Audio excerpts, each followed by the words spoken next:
Hello everyone.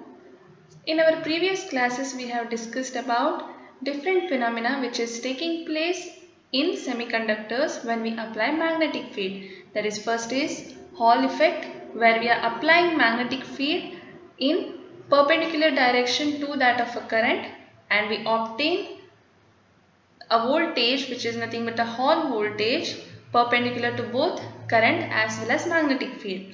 Whereas next phenomena we have observed, it is magnetoresistance, where current and voltage are parallel to each other and magnetic field may be parallel or perpendicular to both of them.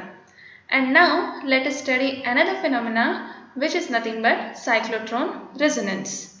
So if you just split the term, when you hear the term cyclotron, many a times it is said that cyclotron is a device used to accelerate charged particles to high energies. So this is what is a concept. But what actually you mean by cyclotron resonance, or how the cyclotron is formed? What are the conditions? What are the factors responsible for cyclotron resonance is the topic for today. So cyclotron works on a principle that a charged particle moving normal to or perpendicular to magnetic field experiences a magnetic Lorentz force, due to which the particle moves in a circular path. We have already seen while studying magnetoresistance, if you consider a semiconductor or a conductor, it contains a number of charge carriers, that is electrons, and in semiconductors electrons as well as holes. In the absence of magnetic field, they are traversing in a straight line. But when you apply the magnetic field, the path of the electron traced is going to deviate. It is not straight, it will be curved. So this is due to the interaction of magnetic field. So cyclotron resonance, it describes the interaction of external forces with charged particles experiencing a magnetic field which is going to move in a curved path. So if you consider a semiconductor, or first let us consider just a material, it may be conductor also.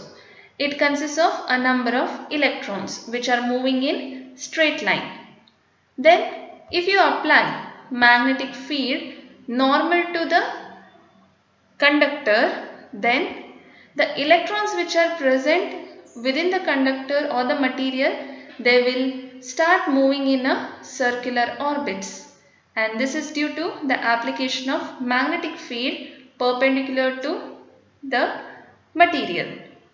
And for this, if you apply electromagnetic signal, then the electrons which is in orbital nature or moving in an orbit, they are going to accelerate, that is absorption of energy from the signal is going to take place, and the electron after absorbing the energy, they are getting accelerated. So we can observe a helical path, and this circular nature or circular movement of electron due to the magnetic field is nothing but cyclotron. And resonance, it occurs when omega is equal to omega c. Generally, if you plot a graph of absorption versus frequency, resonance graph will be something like this. That is, you will be having a resonance peak. What does it mean? So in cyclotron resonance, it occurs when omega is equals to omega c. That is nothing but the frequency of incident radiation, that is through the electromagnetic signal, it coincides with the natural frequency of rotation of electrons in the magnetic field. That is, the applied frequency from the signal, when it is equal to the cyclotron frequency, then resonance takes place, means there is a maximum absorbance, and this is nothing but cyclotron resonance in general. So the equation to find out the cyclotron frequency, so a charged particle in a magnetic field which executes cyclotron motion will have a frequency omega c equal to EB divided by m star.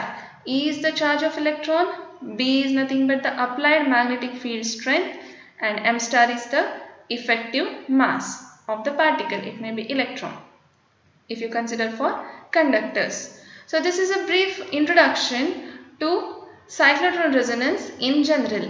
But as we are studying the transport in semiconductors, let us see how cyclotron resonance varies in case of semiconductors. Based on the previous knowledge whatever we have studied in general for conductors, the same result is applicable for semiconductors also. Only difference is that in semiconductor both electrons as well as holes are acting as a carriers, means which are free to move, which are going to contribute for electrical conductivity. So again, if you consider a semiconductor, then we are going to apply first magnetic field, due to which the electron which are present within the semiconductor, they are going to form a cyclotron, means they are going to move in an orbital motion. So when magnetic field is applied, electrons present in the semiconductor execute a cyclotron motion with the frequency omega CE is equals to EB by ME star, and the rotation of electron is anti-clockwise or in counterclockwise direction. So you have studied about a right hand clasp rule. So the direction can be understood using this rule also. So magnetic field is applied normal to the specimen, as you can see in this diagram. And the electrons, the motion of electron, it gives us current. So here in the right hand clasp rule, if you just reverse current and magnetic field, easily you can get the directions. That is, according to the rule, if you just roll out your hand, the thumb will point for current. That is, if you take a current carrying conductor and thumb point towards the flow of current, that is in upward direction here, then the other fingers which are rolled out on the conductor, that will be showing you the direction of magnetic field. If you just reverse it, if the conductor, that is thumb, is pointing for magnetic field as in our previous case, then the fingers which are encircling the conductor are going to show the direction of electrons which is in orbital motion. So it is just for understanding the direction easily. So from this rule also we can understand the direction of electron, and it will be always in counterclockwise direction if the magnetic field is applied in upward direction, and if it is reverse, then it is going to be in clockwise direction. And as we know that semiconductor consists of holes also, which are acting as carriers, their corresponding cyclotron frequency will be omega CH is equals to EB by MH star. B is going to remain constant because that is the applied magnetic field. So if you change, it will change, otherwise it is stable for a system or a semiconductor. And MH star is nothing but effective mass of hole. And here the rotation of hole will be in clockwise direction because electron and hole both are having opposite charges. So due to their opposite charges, the rotations are going to be different, and therefore we can define two distinct cyclotron frequencies in case of semiconductor based on two different charge carriers. Then if you introduce a electromagnetic signal, again there should be absorption.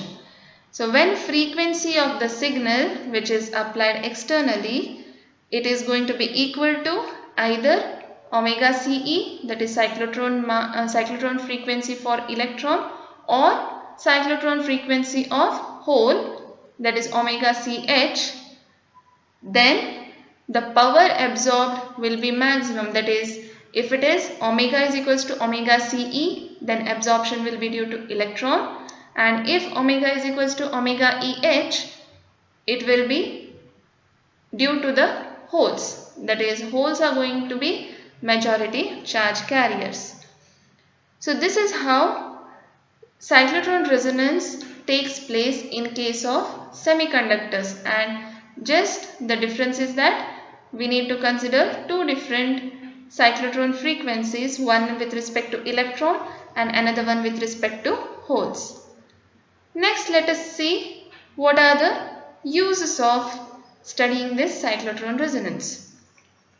First use is that the effective mass of the carriers can be determined. We have cyclotron frequency equation as omega C is equals to EB by M star. Magnetic field B is the input to the system, that is, we know how much magnetic field we are applying, so that is a known quantity. E is the charge of electron, which is a constant, and when the experiment is done, easily you can find out what is the cyclotron frequency. So if you just substitute all the values, easily you can find out effective mass of the carrier, that is M star will be equal to EB by omega C. So this is the first use of understanding or studying cyclotron resonance, where you can determine the effective mass of carriers. Second use is that, which is very important, you can distinguish between electrons and holes. That is, whether the semiconductor which is given, it contains electrons or holes as majority charge carriers, can be understood when you study cyclotron resonance. So in order to understand the second use, let us consider an example.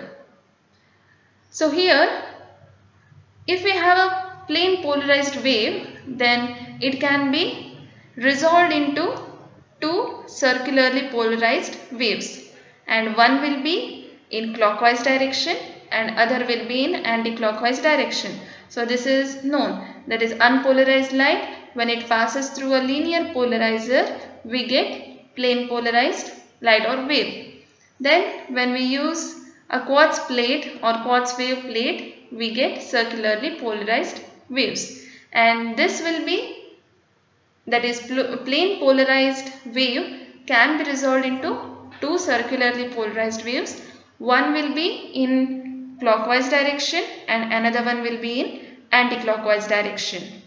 But one thing you need to remember is they will be having the same amplitudes. So when these waves pass through a sample, that is a semiconductor, whichever is there, then due to the applied field, that is magnetic field is applied, so there will be cyclotron formation.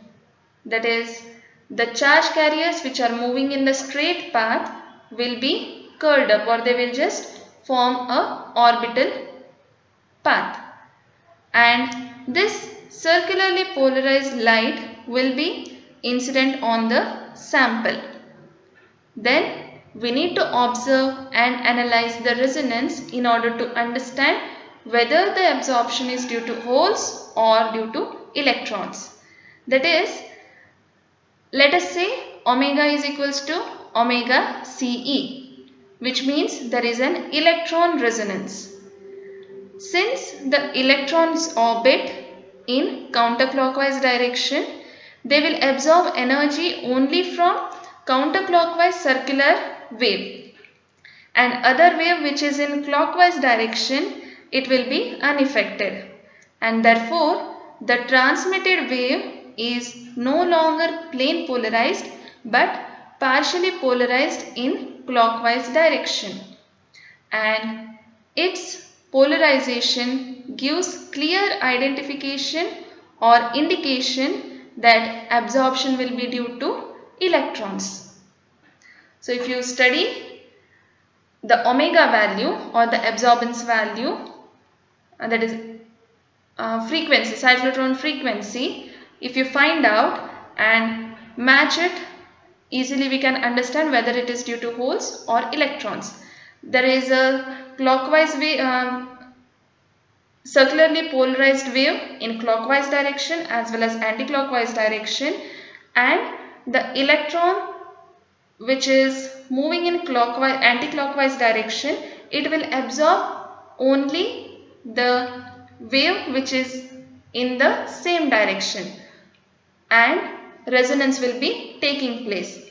But the wave which is in clockwise direction, it will be just transmitted undeviated. So if you just take the output, that is outcome, which is nothing but the transmitted wave, the wave which is attenuated or absorbed will be the direction of the charge carrier. So based on that, easily we can find out whether the absorption is due to holes or electrons. And if you understand once, let us say the absorption is due to electrons. It means that the semiconductor is having majority charge carriers as electrons. So we can say that it is something like a N-type semiconductor, and similarly it will be for P-type also, or with respect to holes. So these are the two very important uses of studying cyclotron resonance. Then in case of cyclotron resonance, we need to remember some of the conditions. So what are the ideal conditions for cyclotron resonance to take place? So cyclotron resonance experiments are generally performed at, first one is low temperatures, and second one is it is preferred for relatively pure samples. Because if there are more number of impurities present, then we can't say whether the absorption is due to electrons or holes or whether it is for impurity. So generally cyclotron resonance is preferred for pure samples. Then coming to the condition for cyclotron resonance to occur is that omega c into tau should be very much greater than 1.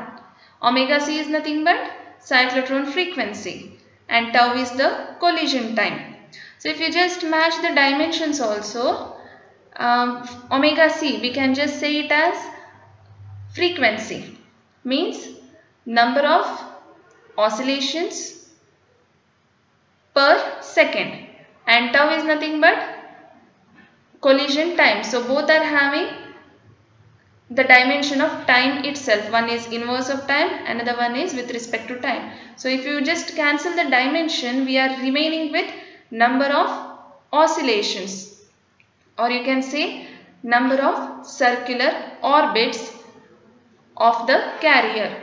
So what does it mean is that omega c into tau should be very much greater than 1, means the particle must execute several circular orbits in a single collision time.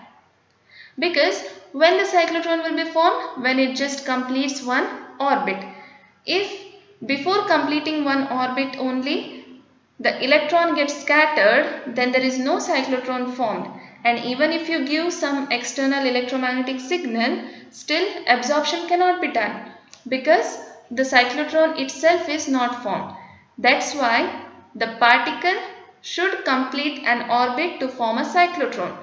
And for the resonance to take place, the particle should execute a number of circular orbits. Then only it is possible to study these phenomena, that is cyclotron resonance, and this is the condition for cyclotron resonance to occur, which is very important.